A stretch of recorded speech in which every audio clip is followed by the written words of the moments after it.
What's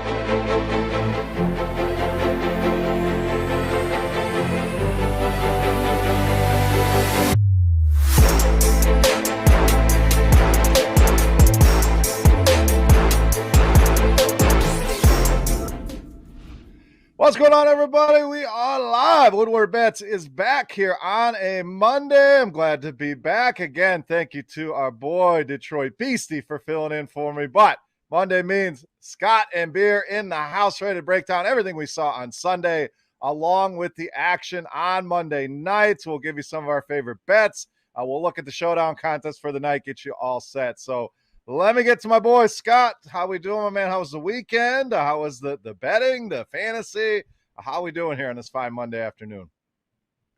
Oh, it was always fun. It's always fun to get in there and get your hands dirty and get you some teams together. But, I didn't have any Tyreek Hill with my Mahomes team. I thought I was going to try to be different with some teams and just have Kelsey and not Hill. And I thought I'd pivot to somebody like Devontae Adams or somebody like that. And apparently, as we know, no crystal ball. I didn't look into it earlier in the week that I should have and seen that one coming. But yeah, what can you do? It's onto this. As DFS players, we know that GPPs, you're not going to win every week. We know that, so, hey, you might not even win 3 or 4 or 5 weeks in a row, but it's that one time, that we try to fight for it and get up there at the top. But, you can't play too much chalky stuff. I had used some DeAndre Swift that I thought would be a little bit different. And I'm sitting there watching that game, Chris, and I thought, I know better.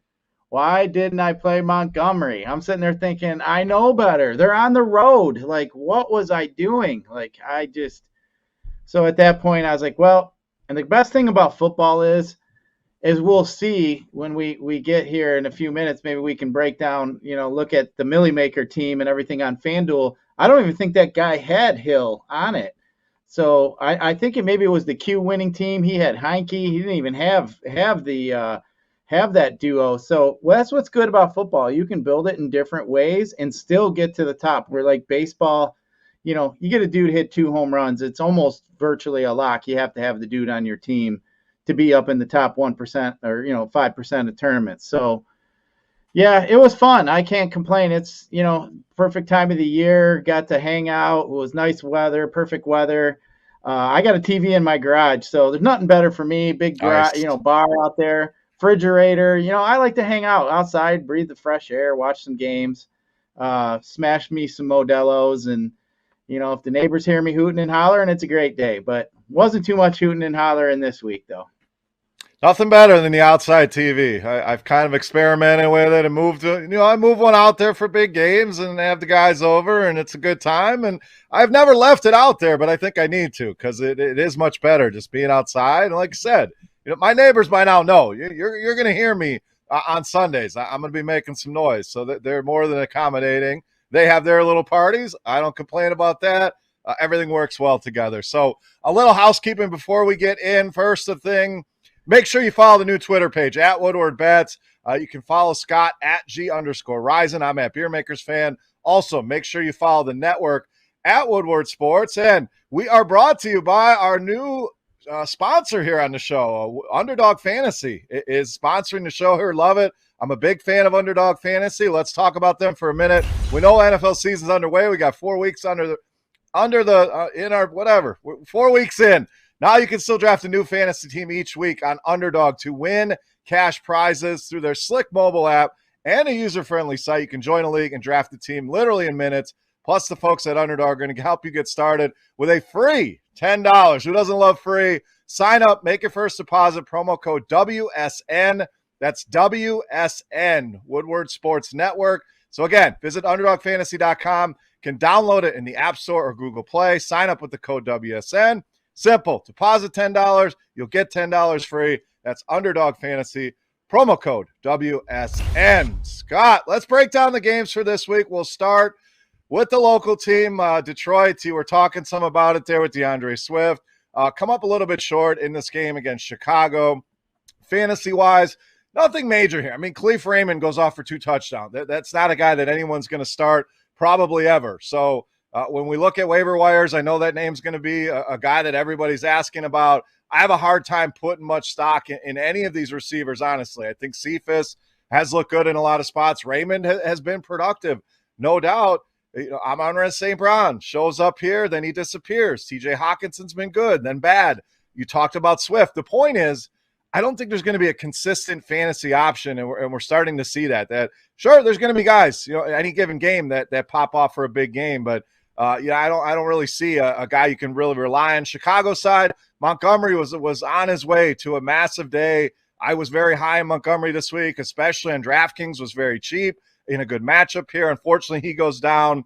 Looks like Damian Williams may be the next man up. So we'll hit on that more in our injuries as we get throughout the week. But overall, Scott's thoughts here, Scott. It seemed like Detroit actually fought back, had a chance, kind of a controversial call there with Dan Campbell. Do you kick the field goal? Do you not? He decides not to put him down 7. So fantasy thoughts on the performance here from the Lions. Let's just wrap about the local team here for a minute. Yeah, I'll tell you. I mean, the Lions are very frustrating to watch, but hey, man, I'm almost 50 years old. I've been watching the same song and dance since, I've been a kid and been able to even figure out what the Lions are all about. I mean, yeah, I'm numb to it anymore. And thank goodness that this beautiful game like DFS and fantasy football has come around, because it kind of has, filled that void for me every week. I can still root for teams and not root for my home team. But man, if the Lions ever got to the Super Bowl, I think this city and this state here would be just it would be fantastic. When the Red Wings were winning around in the late 90s or 97, 98, it was just so much fun. And, everybody was the talk of the town. The Red Wings were, even our own Darren McCarty here at Woodward Sports. These guys were all kings of the city, and I think it'd be the same thing with the Lions. But, just watching them over and over, especially so far this year, it just seems like they're just doing enough to get by. And to me, good teams know how to win. Bad teams just figure out ways to lose. And I think the Lions are in that bad team category. Unfortunately, I do see some positive things, though. As a Lions fan, I think their interior line is getting better on the offensive and defensive side of the ball. I really like that Penny Sewell kid fell in their lap instead of the Bengals taking him. They took Jamar Chase, which, hey, great. But I still think Penny Sewell is going to be, a big integral part of this Lions here. But, just watching them, I'm just baffled why they don't give the ball to Swift and Williams more. It seems like that's their strength. We have a great offensive line. He's got a 4th down and he's lined up in a spread formation. I don't quite understand that at all. Like when they fumbled up that snap and they re-snapped it, like, why are you in that formation? I don't understand that. Like, they got to play some dumbed down Big Ten football, similar like what Michigan's doing. You can't rely on the pass, but if the run's working, why abandon it at any point? Just smash it down people's throats. Like, I think that's what the Lions need. I think they got a good duo with, the Thunder and the Lightning, so to speak, with Swift and Williams. I think they need to take advantage of that more, and to see, how they kind of went through the middle part of that game was just frustrating as a Lions fan. At times all you can do is laugh, but got to give you a little kudos on Justin Fields. I know you mentioned Fields a little bit about a bounce back spot. He did really look good. Now, I'm not going to get overly excited. It was the Lions. It is the Lions, one of the bottom teams in the NFL. But you know what? Hey, it was a confidence builder for him. We saw his arm strength. The kid can zing the ball down the field. That's for sure.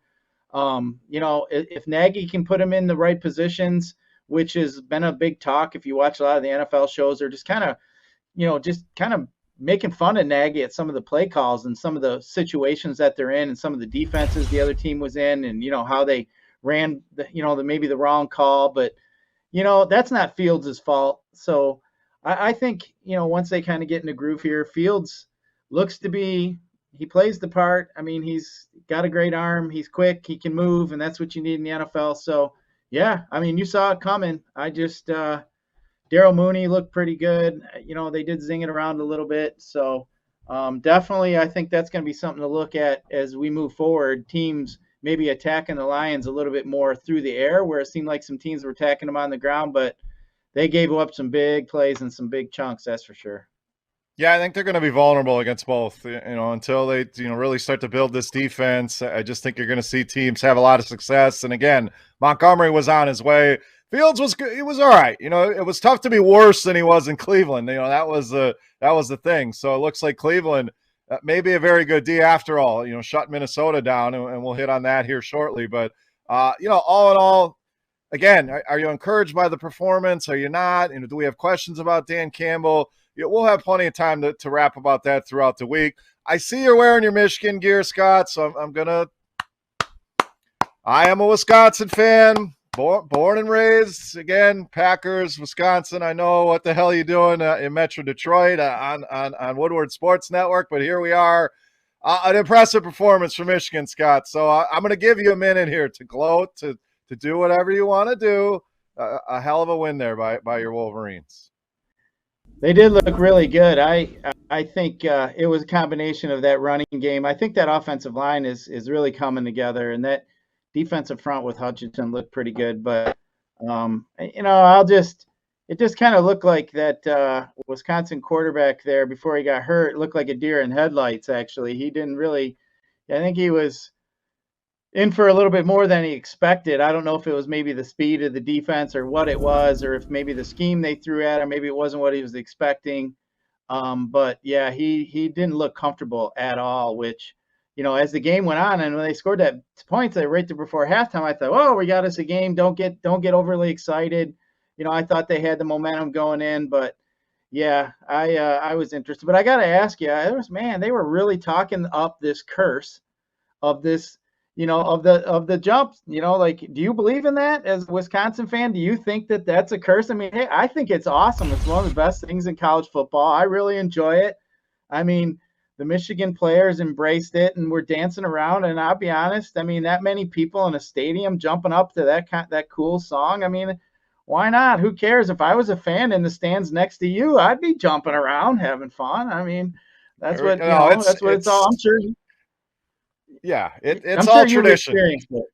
Yeah, I mean, college football is all about tradition and the pageantry, as you'll hear them say, and the kids having fun, and that's what it is. Is it a curse? Is it not a curse? I don't believe in that kind of stuff. I mean, if you live long enough, curses are broken and new things start. And I'm not a curse guy. So yes, I have been involved in that. It's an amazing atmosphere there. If you've never been to a game in Madison, the people are friendly. They're going to talk their shit, but they're going to have some fun with it. It's not like going to Ohio State as a Michigan fan where you're getting full beers thrown at you. None of that. Everybody wants to have a good time. Same at Lambeau Field. So hopefully I'm not just looking at it from my perspective, but to me, every sports fan should go visit Camp Randall in Madison and Lambeau Field in Green Bay and make it a weekend out of it. But Scott, we got to get you down there. Maybe next year we'll plan some remote shows. We'll broadcast live from Camp Randall or Lambeau, hopefully down the line. I'm down. Yeah, tough loss for my Badgers. I was hopeful that, hey, maybe we just lost to some good teams. Maybe Michigan's overrated.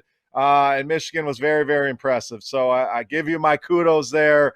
It was a very impressive win on the road there, no doubt. But we're moving on past that. So I just want to rip through these games real quick. If there's anything of note that you saw, Scott, I don't want to spend a ton of time on this as I want to dig into some of the injuries and really focus on Monday Night Football here for tonight. Get the people some winning bets and some winning DFS plays. So we'll just kind of group a few games together. My Packers ended up with a win there, 27-17 against Pittsburgh. Nothing really of note here. We saw A.J. Dillon really start to get involved in that running game, so that was encouraging. Maybe taking some of the load off of Aaron Jones in that one. Washington, very impressive performance on the road. I thought they were going to blow it. Really liked Washington with that line swing. I think we talked about that last week where it went from Atlanta -1 to suddenly Washington -1, 1.5. And Washington gets it done at the end. Heineke, McLaurin, very impressive in that one. 2 touchdowns for Terry McLaurin. And Buffalo, 40-0 here, Scott. I like the over in that game, and I think I even said Buffalo's going to score 35, 40 points in this one. All I need is a touchdown or 2 out of Houston. Probably should have just took the giant line that was on Buffalo. I figured Houston could do enough. Kind of ugly weather there. So thoughts on these 3 games real quick. Green Bay, Washington, and Buffalo coming out winners. Yeah, Green Bay, I watched that, man. It looks like Ben's just looking pretty dusty.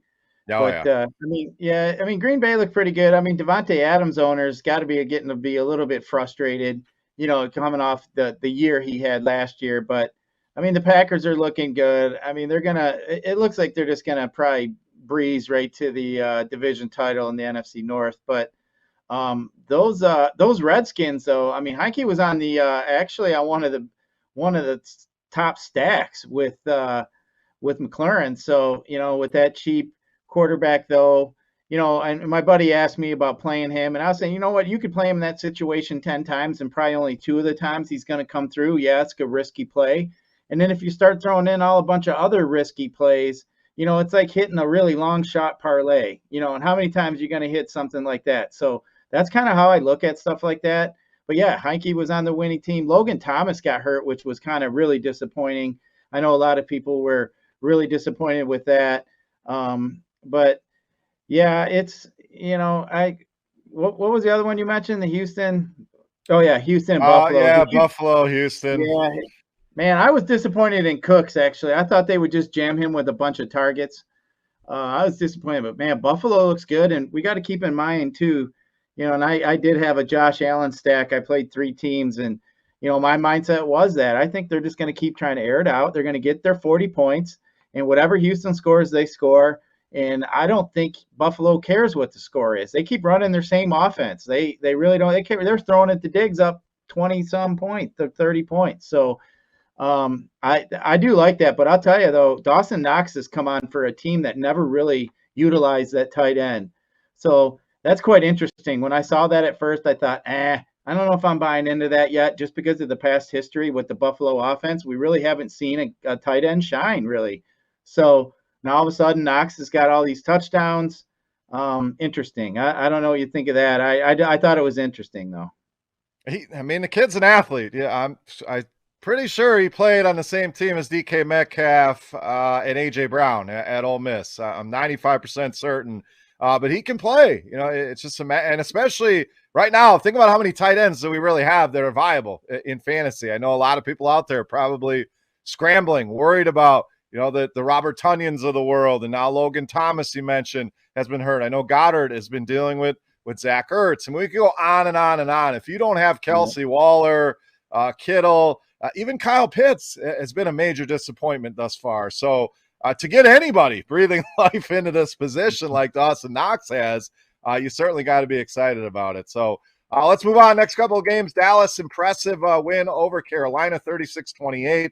Really wasn't as close as the score indicates. Carolina kind of made a late run here, but Sam Darnold, Scott, is 5 rushing touchdowns for this guy. Not only leads the quarterback position, I believe he leads the entire NFL in that department. Big game by DJ Moore. Disappointing game for CeeDee Lamb. Did not do much of anything in this game. They didn't really need him to. Ezekiel Elliott looked good once again here. Colts get a big road win at Miami, 27-17. Jonathan Taylor cracks 100 yards there in that game. Pretty disappointing overall from Miami, but you kind of expect that with Jacoby Brissett back there. Really struggled offensively. And then the game we kind of hit on, Cleveland and Minnesota, 14-7. I don't think was the score a lot of people thought in that game. Had a total over 50 there. Minnesota was putting up points left and right. Cleveland, we knew could score on this team, and it's kind of an ugly game here. No real standout performers. Jefferson finds the end zone again. Chubb gets his 100 yards, but kind of ho-hum there. So thoughts here real quick, Scott. Cowboys, Colts, Cleveland getting the W's on these 3. Yeah, the Cowboys in that Carolina game, Elliott looks to be back on track these last couple weeks. He was a sneaky kind of play this week here that I did overlook. I won't glaze over that. I did overlook him. I didn't think he was going to bounce back. Everybody's kind of concerned about the Tony Pollard thing, and those are the kind of plays that, the upside's there. Obviously we know that offense. He got rolling. It looks like this whole situation is just kind of agitating him a little bit, and it looks like he's running with a little bit of conviction. I like it. But yeah, Lamb, you're right, was disappointing. DJ Moore, he lived up to the billing this week. I actually thought he had somewhat of a decent, a tough matchup, but he came through. And then you mentioned, like with with Dallas and Lamb, it just seems like They play really slow, I think, and once they get that running, it's going to take that out. I think if they get in a game where they're behind, I think the upside's really high. So you almost just got to hope that they get down. If they're ever up, that they just are so slow and methodical, and you're watching that clock run, and they just walk up to the line of scrimmage. You're just like, man, come on, let's go. And then you keep I looking, know. and the time's running. It's frustrating as a fantasy player. Yep. But yeah, I think too, we were looking at the Miami game. Gesicki is a tight end you mentioned. I don't mind. I think he came on. He actually did pretty well. He's been getting a lot of targets, especially with Brissett. So that's a guy that I've been gonna kind of keep my eyes peeled on is Gesicki. And then that Cleveland Minnesota game. Damn, I'm telling you what. I think Odell's in my doghouse from now on. I think Odell's going to have to go in my. He's getting the boot. I mean, I can't. Every time he can't get a much better spot in that. I mean, and then he just doesn't come through. It's just so tilting sometimes, and you just think, oh man, the Odell of old, and you're going to see him running down the sidelines, breaking it free, making some great catches. I just haven't seen it, and I got to just stop putting the value into him. I played him on a couple teams. I'm pretty disappointed in him.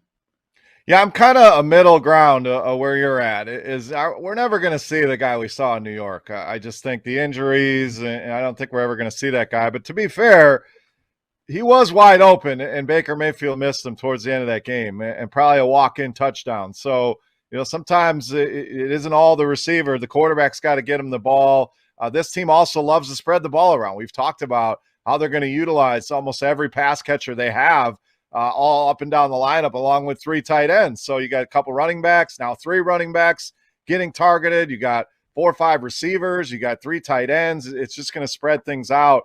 And again, very similar to the Lions, in not in the sense that they're on the level of the Browns, in the sense that they're going to spread things all over the place. And sometimes fantasy is about minimizing how many people are getting targeted, kind of making decisions that much easier. So teams like that, it's really tough to put a lot of stock into those pass catchers week in, week out. So I certainly get what you're saying here with Odell. Again, I was very high in him. I own him in a ton of dynasty leagues, and I don't know that we're ever going to see that. The OBJ that we had back with the Giants. Speaking of the Giants, next couple of games here, big win for the Giants on the road in New Orleans, 27-21. It's high on Daniel Jones last week, and Scott, you know how it goes. You like a guy one week, he doesn't get there. The next week, of course, he pops off for 400 yards here against New Orleans.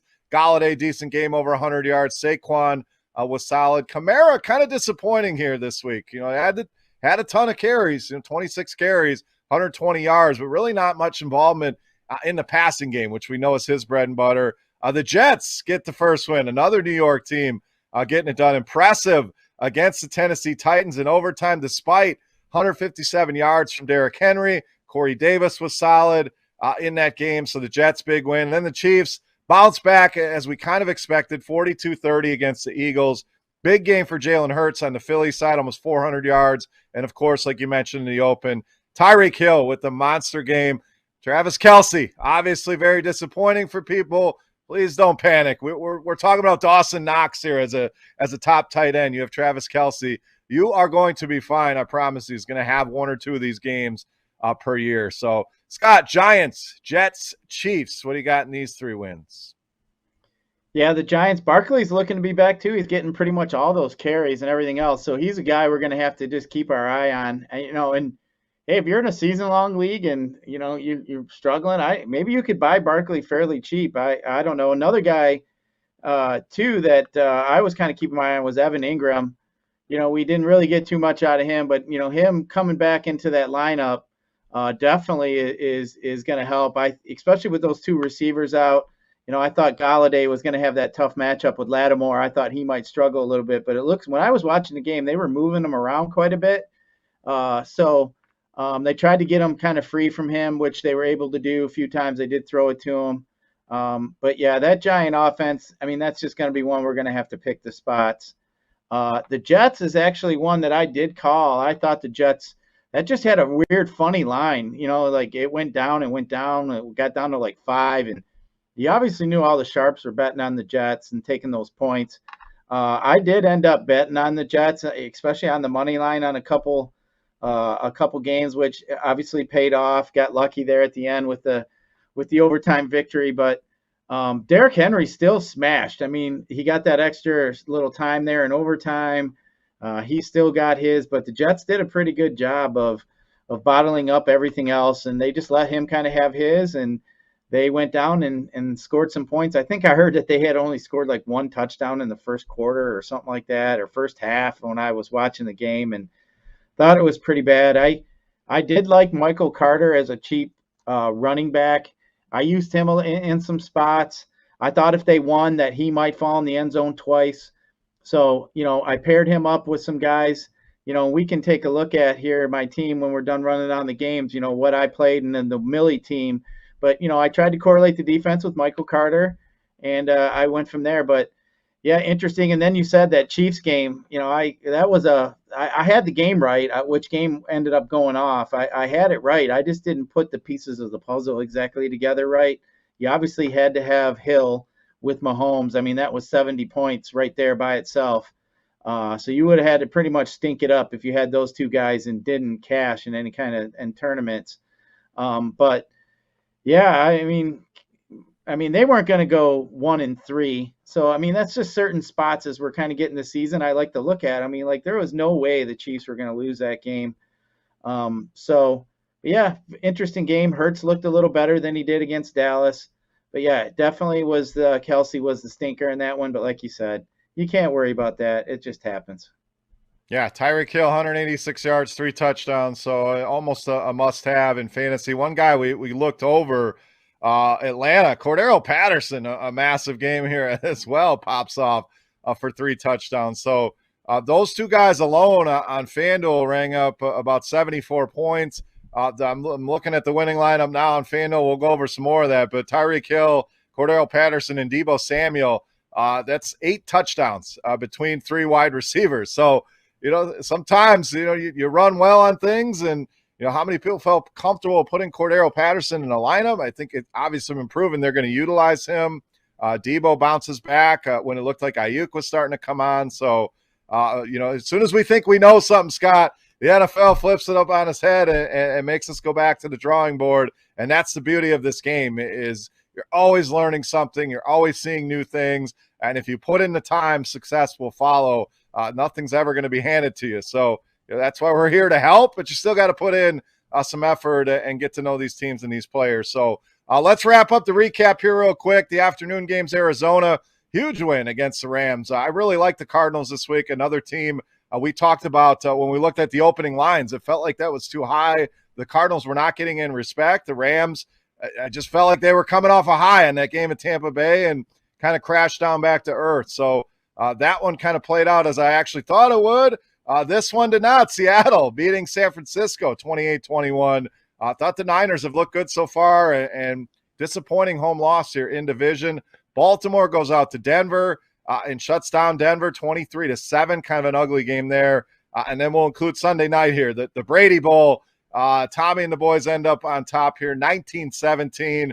Kind of an ugly game here, not a lot for fantasy in a lot of these games. Deebo Samuel again stood out for San Francisco. Chase Edmonds had a good game for Arizona. And then Lamar Jackson for Baltimore, 300 yards passing in that one. So final thoughts here for week, what are we in, week 3, week 4? Starting to run together here. Week 4 already. Arizona, Seattle, Baltimore, Tampa Bay, Scott. Yeah, Arizona, I mean, damn, Kyler Murray is he's fun to watch. He's fun to have. Hopkins kind of got shut down a little bit by Jalen Ramsey. And then he kind of spread the ball around a little bit. So, it wasn't really anybody standing out as far as any kind of fantasy goodness there. But you're right about the spot. I mean, the Rams were in a huge game the week before.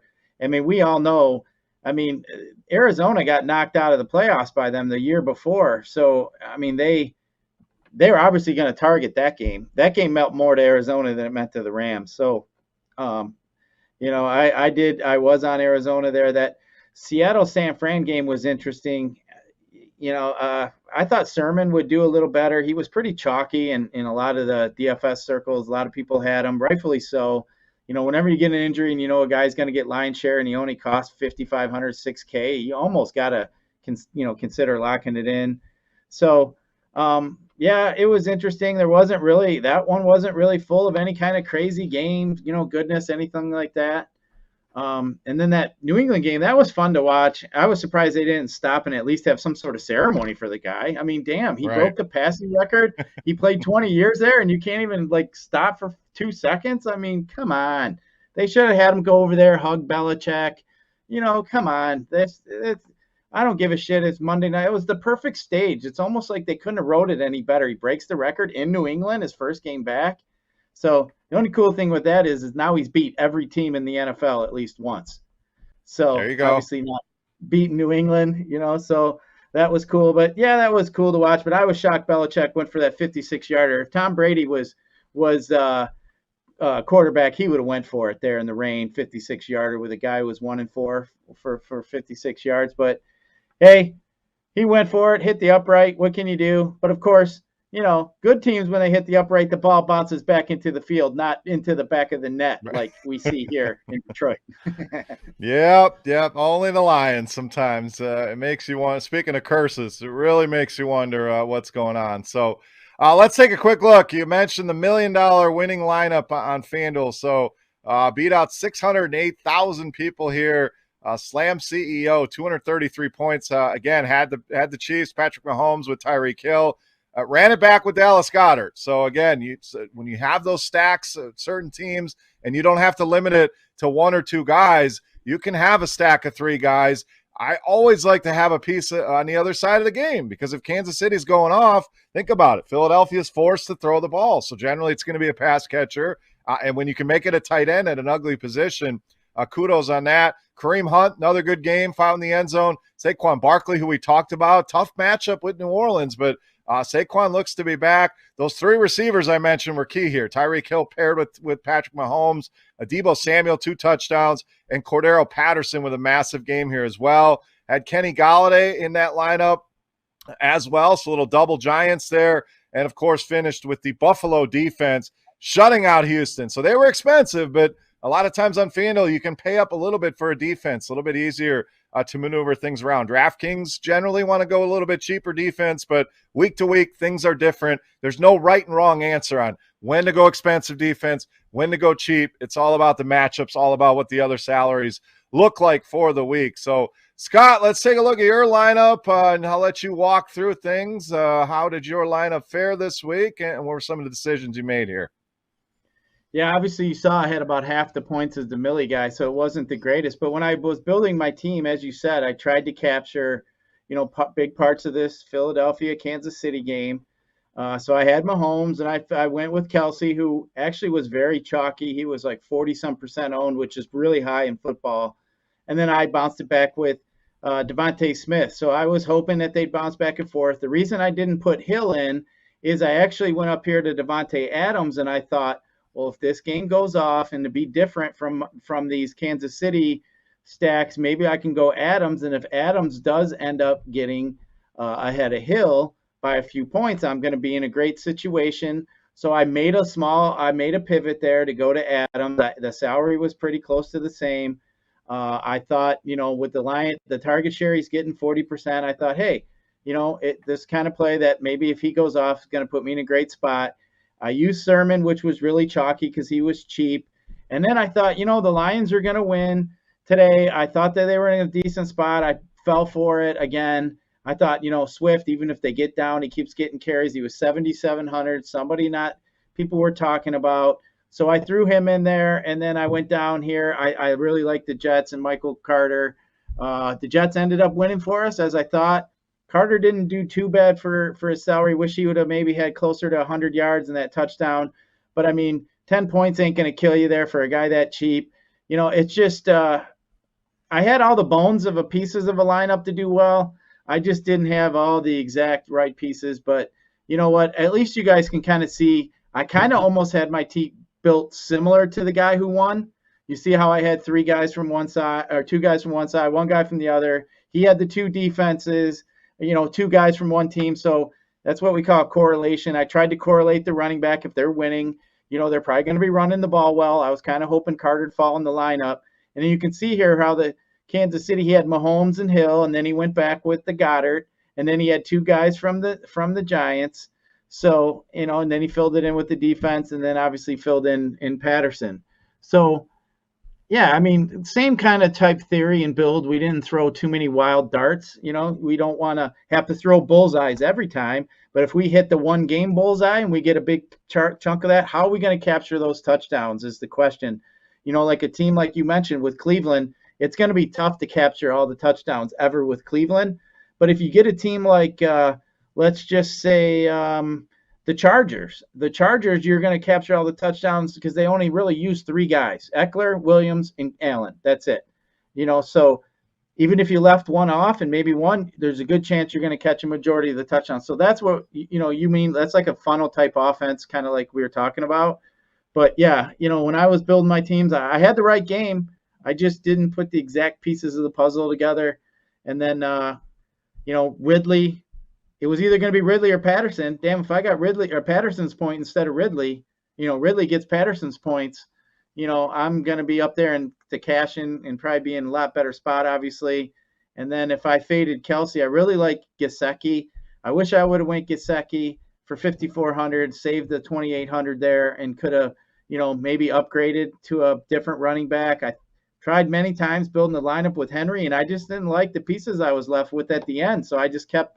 That's why I went to Swift. I was like, I like having Ridley and, the upside I had at receiver. And if you guys notice, a lot of the questions have been going around, and I don't know how you feel, Chris. I know all the cash game guys like to have that flex running back, but if you notice the Millie winner, he had a receiver. So, there's been a lot of talk of that recently in between, the inner circles, about changing and having flex guys, either be a quarterback, running back, tight end. I saw some really good players this weekend kind of going through their teams. Actually had two tight ends with Kelsey being the flex. So I know when you and I were talking a little bit before the slate, I mentioned maybe playing Ertz with Kelsey. Obviously that wasn't the move with Kelsey, but if you can get a 4,400 guy or 4,500 guy to get you 10, 12, 15 points, man, that's prime spot to be in. So, but yeah, there's always next week. Yeah, so a few things. As far as double tight end, I think it's more viable in DraftKings when you can find that real cheap tight end. I don't love doing it, but sometimes it makes sense. As far as the flex goes, I'm generally open about it. I know some people kind of have a steadfast rule of I need a running back there, I need a receiver there. Again, to me, it goes week by week. Maybe there's a ton of receivers I want to play. That flex is going to allow me to get more receivers in. Same thing with running backs. If there's 4 or 5 guys I want to play, now I can spread 3 guys across a few different lineups. So it just depends on what my player pool looks like. As far as your lineup goes and lineup building in general, they should all have a story to them. If the game goes this way, they should all have correlation to them. If you're just kind of blindly picking guys, it's very hard to hit one guy from this game, one guy from that game, one guy from this. It's very difficult to do. So it's not to say it can't ever happen, but most winning lineups you see have a lot of correlation. They'll have secondary correlation. So what I mean by correlation is going back to that Kansas City example. You have Mahomes, you have Hill, you have Kelsey, some combination of them. You're correlated on the other side with a piece. I don't even hate 2 pieces sometimes, especially in a game when there's going to be 72 points.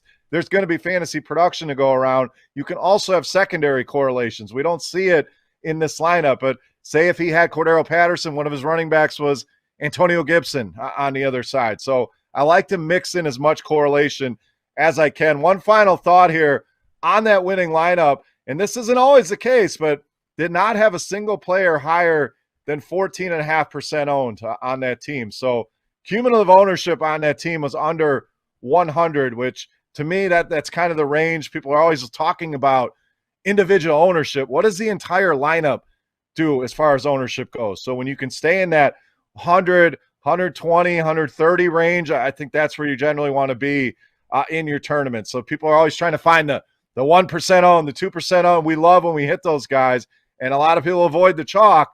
I think there's a nice blend of everything, but looking at the entire lineup, what does that project out to be? I think is more important than individualized ownership. So any quick thoughts on that, Scott? I want to get to Monday Night Football as well, but let's kind of round out the recap. Any thoughts here to finish out the Week 4 Sunday edition? Nope. Like I said, when DFS, there's times you're going to lose. DFS isn't, it's very tough to win, week to week to week in GPPs, especially if you're playing 1 to 3 teams like I generally like to do. I play and build my teams where I'm going for it. I'm trying to win. I knew I'd probably have to compete with the Chiefs stacks and whatever else. So that's why I made the pivot to go to Devontae Adams. I mean, normally I wouldn't, try to pivot off my game stack like that. But when I was sitting there looking at the end, I thought, even if I get 5 more points from Devontae Adams, who probably in more times than not is going to have more targets, I'm going to take that. I took the risk. I took that chance, and if it would have paid off where Kelsey did really well and then Adams went off like Hill did, I would have been sitting pretty. So like you said, my team had a story to it. It didn't come out. I mean, we all don't have crystal balls every time before. I wish we did, but we try to at least give you the ways to play and tell you, talk about lineup building and stuff like that, players that make sense, and we'll get you to the top. You just got to be patient. That's right. I mean, we were going to keep saying it. We hope we're right more than we're wrong. That's why we're here, and we've had a long track record of doing exactly that. And like I said, it's not always going to be every week you're profitable. You wait for those big weeks. You obviously try to be profitable each and every week, but all in all, I think it was a pretty solid week here. So let's turn the page to Monday Night Football. We got the Raiders and the Chargers here. We have -3 for the Chargers at home. Pretty high total here as well, sitting at 51.5 for this one. So, Scott, this one's interesting. The Raiders undefeated. Chargers playing well, coming off that big game in Kansas City. Huge win on the road. So I'm going to toss this over to you. Then I'll come in with some thoughts here on the lines and maybe a best bet or two here, some fantasy plays. But what do you got here real quick for tonight's game, Raiders and Chargers? Yeah, I think this Monday Night Football game is definitely interesting. 2 up-and-coming teams that we have in the AFC. The Raiders are the only undefeated team left in the AFC in this short season, which is interesting. But the Chargers got back some defensive pieces that were missing last year. I think they're playing really good defense. This line seems really weird to me. It's almost like they're just begging you to bet on the Raiders here. So I'm all on board the Chargers. I think the Chargers are going to win this game. I think Herbert and Mike Williams are going to be too big of an issue for the Raiders here. I do like Eckler today a little bit, but Mike Williams has just been so far just a beast. So we got 2 good receivers on both sides. Obviously, we got Waller for the Raiders tonight, who's been a beast as well. So should be a fun game to watch, but I think the Chargers here are in a really good spot. If I was to lean on the over-under, I'd almost probably go under in this game.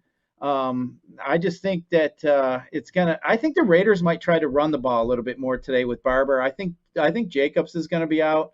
I think they're going to try to run a little bit. They're going to try to keep that offense of San Diego's off the field. I think Barber's going to probably get about 15 to 20 touches tonight. So it's going to be interesting, but I still think the Chargers are going to pull this one out tonight.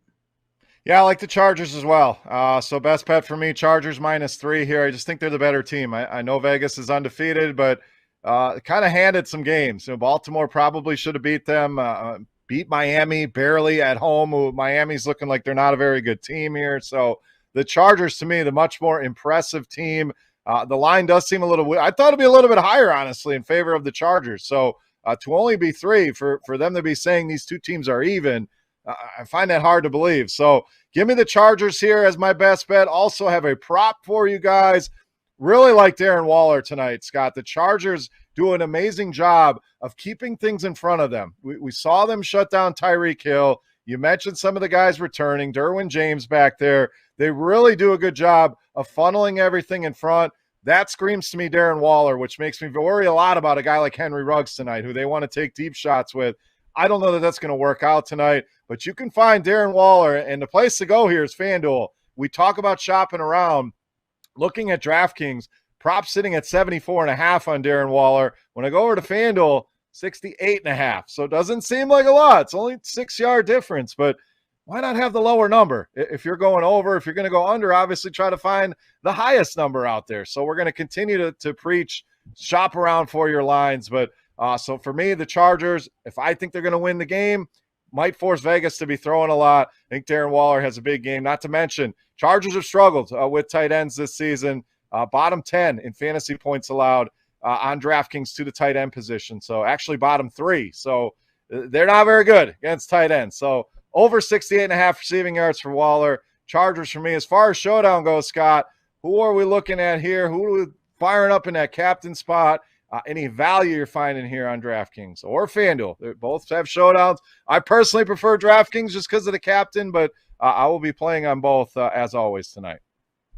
Yeah, I do prefer DraftKings for the showdown, even though I play 95% of my action on FanDuel. I like the showdown. It just doesn't seem like there's as many ties as you have over at FanDuel. But FanDuel, I generally don't like to get as cute as my captain because on DK, obviously, you get a cheaper price. If you play a cheaper guy, it gives you more salary. If you play a cheaper guy, there's 2 ways I think I'm going to look at going. My first way is I'm going to look at Mike Williams. If you look at the pricing, how many people are going to click Mike Williams over all those other guys in there? You know what I mean? I think they're going to click the Keenan Allens and everybody else first. So I kind of like Mike Williams if you like the Chargers. But I think if you like the Raiders, I think Peyton Barber is going to be a great captain play. I think they're going to have to give him the ball a bunch of times to keep themselves in that game. Nobody, I don't even think, would ever think about playing the Raiders running back. So I think you get Peyton Barber really, really cheap. I think he's interesting. And you know what? Showdown is, we'll talk about. We talked about, have a story. That's what Showdown really is. Kind of get yourself in mind what you think that could happen in the game. Think about what players are probably going to be in the great positions. If you think the game's going to go a certain way, this type game script you like, and go with it. And if it's right, it's right. You're going to hit. You're going to win some money. If it's wrong, you're probably going to lose because you're probably not going to have a couple of the guys and you're going to end up losing anyway. So, you know what? If you like the Raiders, go with it. I think Peyton Barber would be a good play. I don't know if the quarterbacks will be that popular today. There's so many offensive weapons. Normally, quarterbacks are almost always in play in Showdown. I think the quarterbacks are going to be a bit lower owned today than normal just because you have guys like Waller. You got guys like, the Keenan Allens, the Mike Williams, the Ecklers. So I think you got 4, 5, 6 guys that could definitely be captains. So I think you're going to see it a little bit different tonight. And that's why I think even if you go even a little bit more different, like I was mentioning with, possibly the Peyton Barber or even the Mike Williams, I think that would differentiate yourself. And you'll probably get them both at less than maybe 5% owned as captain, I'm guessing. Maybe a little bit more on Mike Williams, but definitely Peyton Barber would be really low owned. Yeah, for sure. We saw him get involved in the passing game as well. I know they have Kenyon Drake there, but 5 targets last week for Barber look good. The Chargers, again, a team that'll let you run. They're just going to want to limit those big plays. So Barber could have some value. I don't hate your Mike Williams call. I like Keenan Allen to have a big game here. It's been all Mike Williams. Allen, has kind of been in the shadows here, but still solid, still getting his targets. And you mentioned, the limited distribution of targets here with this team makes him appealing. As far as a cheap play, I'm going to stay with the Chargers. I really like Jalen Guyton, a guy not getting a ton of targets here. But all it takes is one with this guy, and they're going to take their deep shots. We saw the Raiders can be vulnerable to some of those deep shots. So Guyton, I think even as a captain at such a cheap price point, really opened some things up. But as a flex play, I really like his shot tonight. So I think that'll do it here for today, Scott. Any final thoughts here? Do we miss anything? Let's wrap up Monday here for the people. What do you got? Yeah, I look forward to tonight's game. I think we got 2 young teams, like I said. And you know what? And tomorrow we got some baseball. Hey, I want to mention one thing real quick because you're a Brewers fan. You're out there in Wisconsin. I was looking at them playoff brackets for Major League Baseball. And, man, I think I bet on the Brewers yesterday to win the World Series because if you look at the path that they have to get there, I mean, the Dodgers and the Giants are going to eat each other. So to me, if the Giants end up beating the Dodgers, I think the Brewers at that point almost can become the favorite in the National League. And if if they get to the National League, they could literally win the World Series with that pitching staff they have, and you can get them at almost 9 or 10 to 1. So to me, I think you can get a very good value on the team just because the way the bracket is set up.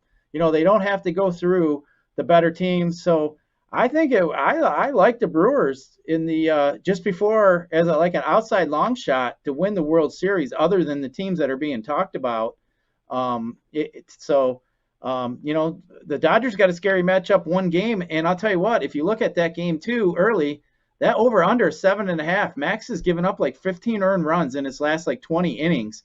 He hasn't been on top of his game, and neither is Wainwright. And that game's only 7.5. I think people are looking at that number. I think I'm going to jump on that over in that baseball game on Wednesday before it even gets up to 8.5, because I really think some runs are going to be scored with those two teams. So I really like that over in that Wednesday game. Looking forward, and then like you mentioned tonight, I think I'm going all Chargers. My best bet, and the prop bet I'm going to give tonight is Peyton Barber falling in the end zone at any time touchdown score tonight at plus 135 on some spots.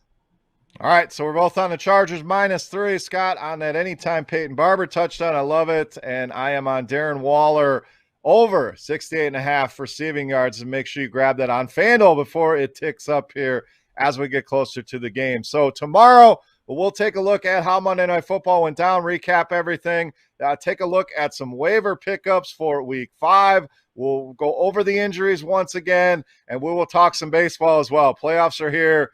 DFS baseball, a lot of fun, and we'll have more bets for you for tomorrow's baseball slate. For Scott, for our boy Sawyer behind the glass, I am Beer. We are Woodward Bets. Thank you for listening. We'll talk to you guys tomorrow.